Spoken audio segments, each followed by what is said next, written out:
Welcome back to Nick Lenz's Comic Corner Classic No Classics.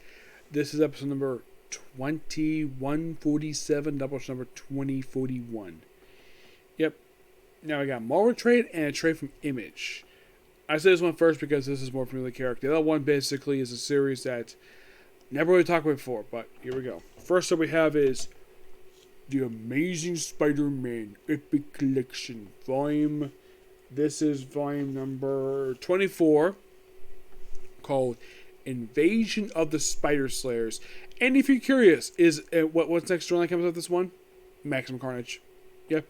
This book collects from Amazing Spider-Man 368, 377, the 27th annual, the one-shot Spider-Man / Doctor Strange, the Wait, the Deathly Dust, and the Spider-Man special edition, The Trial of Venom. Now, your writers for these issues are these people: Roy Thomas, Peter David, Dave Michelini, Eric Flynn, Stephen Grant, Jack C. Harris, Jerry Conway, Jane Amadeus, Al Mulgrew, Tim Falco, Terry Kavanaugh, and Mike Lackey.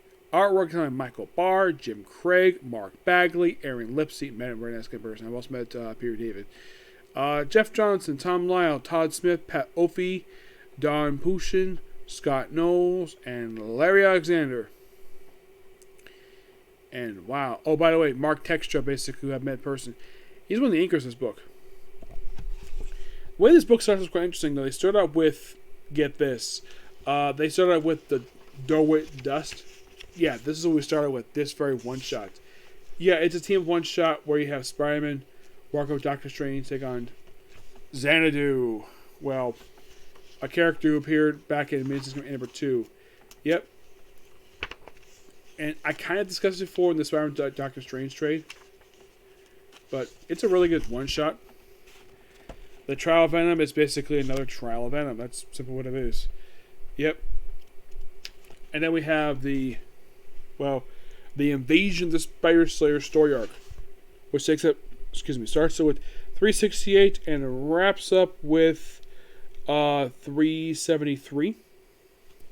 Mostly, but basically, it's Spider-Man attacked by Spider Slayers, and we get, kind of in a way, one of the first times that Peter meets Alistair Smythe.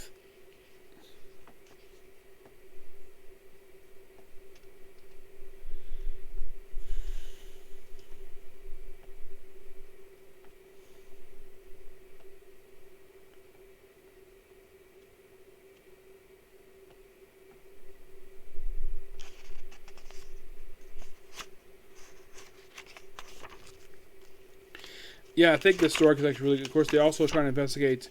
And look, here's Alistair Smythe, the way he looks in the comics. Well, not his original look per se. I heard his original look was actually way different. So, there was at one point Jameson wanted to publish an article about Peter's parents, and, well, he blew a gasket and threatened to hurt him. And Robbie basically, despite the fact he doesn't agree with Peter's reaction, he does basically agree with Peter being against it. Yep, and of course, well, this is what sets Spider Slayers on Spider-Man. And of course, you got reference here by Electro. Of course, Electro. Yep. So yeah, 6 Electro on him.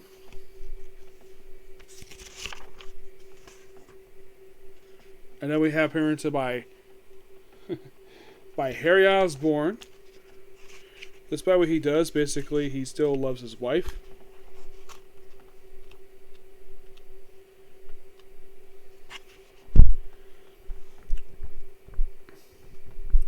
The Invasion of Spider Slayers. By the way, this dork here, it's noteworthy for Black Cat's first appearance of this costume here. This costume she wears. She also wears this outfit during the Maximum Carnage. This storyline here is the first time she puts on this costume. I think it says, and of course, also there was also talk period of time when she was dating Flash Thompson. She's one of the many women who actually slept with Flash Thompson. Yep.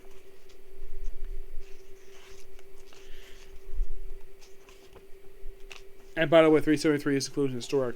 Great cover there. Yep. So, after they deal with the Spider Slayer stuff, and then we build up Return for Venom. That's what 374 375 would. I've kind of discussed it before in Avengement. Basically, this two-parter all it does is serves as a backdoor pilot to Venom Lethal Predator, which involves basically, you have Venom basically burying the hatchet with Spider-Man, just so he tells him, like, okay, here's the deal. You leave me alone, I'll leave you alone. Fine. Perfectly fine. He goes off, and he's not seeing the Maximum Carnage. Yep. He also get recap Peter's history. There's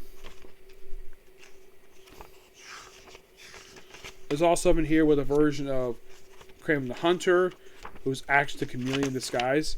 As for the last couple issues, deals with Kardak and Six and Stone. That's mostly basically what deal with here, with these two. Kardak, if you don't know who he is a vigilante who Dr. Octopus, Spider-Man decided to make him an employee, but actually a consultant for Parker Industries when it was smaller than it currently was. Mm-hmm.